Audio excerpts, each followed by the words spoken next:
E dizer que, infelizmente, esse tipo de coisa acontece porque muitas ilações foram feitas aqui nessa CPI, tentando fazer ligações do movimento com o narcotráfico, com o tráfico de drogas, com crimes, com torturas. Quando a gente generaliza, a gente semeia a generalização, colhe os frutos. Então, a gente tem que ter muito cuidado com o que a gente fala e ter respeito aqui.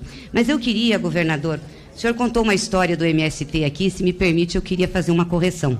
Eu sou do estado do Paraná. O MST nasceu no Paraná, em 1984, na cidade de Cascavel. Foi o primeiro encontro nacional. E sabe por que nasceu o MST em 1984? Por conta da barragem de Itaipu. Itaipu é uma grande obra da engenharia brasileira, já fui diretora lá. Mas Itaipu tirou muitos agricultores daquela região. E a maioria não foi indenizada, porque nós estávamos na ditadura militar, não tinham a quem recorrer, simplesmente essas famílias foram deixadas ao léu. Algumas conseguiram ir para a região norte do país, mas grande parte foi para as periferias das cidades. E isso aconteceu também com as usinas hidrelétricas do Rio Iguaçu. Nós temos muitas hidrelétricas lá. Então, as famílias não eram indenizadas e saíram. E aí o MST nasceu, exatamente para organizar a retomada dessas terras, para lutar pela indenização, pelo direito de ter terra novamente. Eram pequenos agricultores. E claro que se juntaram outros, porque nós temos um outro fenômeno no nosso país. Qual é esse fenômeno? Que é a concentração de terra no Brasil. O senhor sabe que a concentração de terra no Brasil começa com as capitanias hereditárias, lá em 1530, onde a coroa distribuiu as terras brasileiras para serem colonizadas. Com o advento da independência, foram os ricos que ficaram com a maioria das terras, e não os pequenos. Aliás, quando os pequenos tinham terra, essas famílias ricas anexavam as pequenas terras. Foi daí que nasceu o nome engrilagem, porque essas pessoas tinham que comprovar a titularidade, fraudavam as escrituras, colocavam na gaveta e punham um grilo junto para que elas ficassem envelhecidas. Então, a história da concentração de terra no Brasil é uma história muito dura. Os pobres nunca tiveram vez e direito, e aqueles que tinham pequenas propriedades foram expulsos dela pela grilagem, pela anexação de terra pelos mais ricos que tinham condições de fazê-lo. Essa é a história fundiária do Brasil. No meu estado, o estado do Paraná, que o senhor citou, inclusive, sobre Londrina, em 1930, nós tínhamos mais de 6 milhões de hectares de terra em litígio. Aí, por volta de 40, de 60, 50, 60, meio milhão de hectares foram também grilados. Então, é um estado que teve muito problema fundiário. E aí, por isso, tem força o movimento dos trabalhadores sem terra.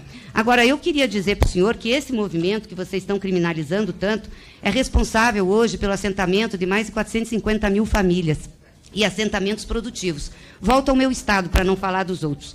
No Paraná, são 23 cooperativas do MST e 64 agroindústrias, de 100 produtos industrializados.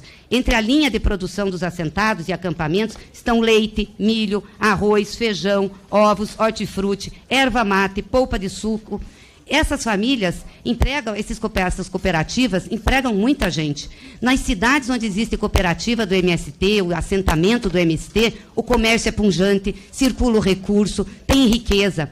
Nas cidades onde a gente tem concentração de terra, que é o grande latifúndio, a gente vê mais pobreza, tem mais dificuldade de circulação, você não tem muitos trabalhadores. E eu não estou aqui falando do agronegócio, não, eu acho que ele é necessário, eu acho que a produção de grãos e de exportação é necessária para o Brasil, é importante. Aliás, eu queria dizer para vocês o seguinte, que a agricultura exportadora foi muito beneficiada no governo do presidente Lula. É importante a gente lembrar aqui que a dívida que o senhor falou, que matava os produtores, cerca de 80 bilhões de reais, foi renegociada com o presidente Lula. Ele fez a renegociação junto ao Banco do Brasil e evitou a quebra de muitos e muitos proprietários e muitos produtores. Foi também o presidente Lula que abriu para o agroexportador novos mercados. Não se exportava para a China, não se exportava para a Ásia. Nosso maior parceiro comercial eram os americanos. Hoje a gente exporta toneladas e toneladas de grãos, que faz a riqueza, carne, enfim, para a China, para a Ásia. É um país que tem relações no capitalismo e que muitos dizem que é comunista, mas todo mundo gosta de exportar para a China. Também é importante dizer que os financiamentos aumentaram, e aumentaram muito. E vamos colocar aqui, a agricultura, ela é altamente subsidiada. É em outros países e é aqui no Brasil. Esses dias eu fui numa palestra com o pessoal da Fiesp, e o presidente da Fiesp disse o seguinte, ele disse, diz que o agro é tech, que o agro é pop. Bom, mas também o agro tem uma carga tributária de 5% crescimento do PIB. Se a indústria, que tem 30%, tivesse uma carga tributária de 5%, a indústria também seria tech, também seria pop. Então, está aí. A gente coloca muito dinheiro público para a agricultura e para o agronegócio funcionar. Por isso que tem que dar retorno para o país mesmo. É importante. Agora, eu não vejo a contradição em coexistência do agronegócio, da agricultura familiar e dos assentamentos da reforma agrária. Não vejo isso. E a reforma agrária é necessária. E eu queria dizer ao senhor que a reforma agrária não é da teoria marxista, não. A reforma agrária é capitalista. Ela nasce com o advento da Revolução Francesa. Foi ali, quando o clero cai, quando o reinado cai, que a burguesia que trabalhava nos burgos, que eram os capitalistas de então, começaram a distribuição de terra.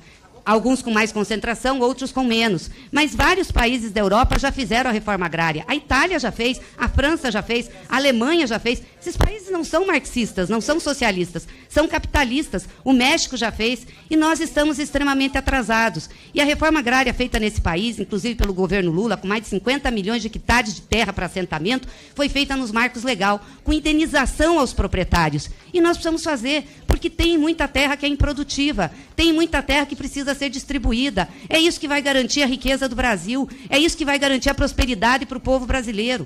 Não é possível poucos viverem com muito e muitos viverem com pouco. Aqui se fala da pobreza dos acampamentos. São pobres sim, sabe por quê? Porque é gente muito pobre que vai para lá para ter direito a conquistar um pedaço de terra. Talvez se tivesse um governo como o seu, em todos os lugares, que investe nos assentamentos, a gente teria outra sorte. Mas nós não tivemos. E nesse período que nós ficamos com o governo Bolsonaro, todos os investimentos para assentamentos foram retirados para acampamentos. Então, a vida do povo é dura, não tem dinheiro para maquinário. Não são ricos, é gente pobre que precisa ter também, por nossa parte, um olhar para que possam ter o desenvolvimento que merecem. Eu acho que a gente tem que parar com o preconceito, ter cuidado com o que a gente fala. Nós não estamos falando de bandidos. Quando vocês falam bandidos e criminosos aqui, vocês estão atingindo mais de 450 mil famílias que trabalham de sol a sol, sustentam os seus filhos e põem comida na mesa do povo trabalhador. E o MST é um movimento que proporcionou isso, porque se não tivesse um movimento organizado, dificilmente essas famílias teriam as condições para produzir que têm hoje e que dão muito resultado para a economia brasileira. É quem efetivamente, junto com os agricultores familiares, que põe comida na mesa do povo. Um exporta, traz divisas, outro põe comida na mesa. Ambos têm que ter, por parte do poder público, apoio. E já tem. Então, ambos têm que reverter em benefício da população. Por isso que eu acho que a gente tem que, aqui, atentar para que tenha essa convivência. E nós não podemos partir do pressuposto que a criminalização do MST vai acontecer. Porque eu tenho dito, o relatório aqui está pronto. Então, se faz tudo isso para que tenha um relatório criminalizando. Eu lamento muito que isso esteja acontecendo.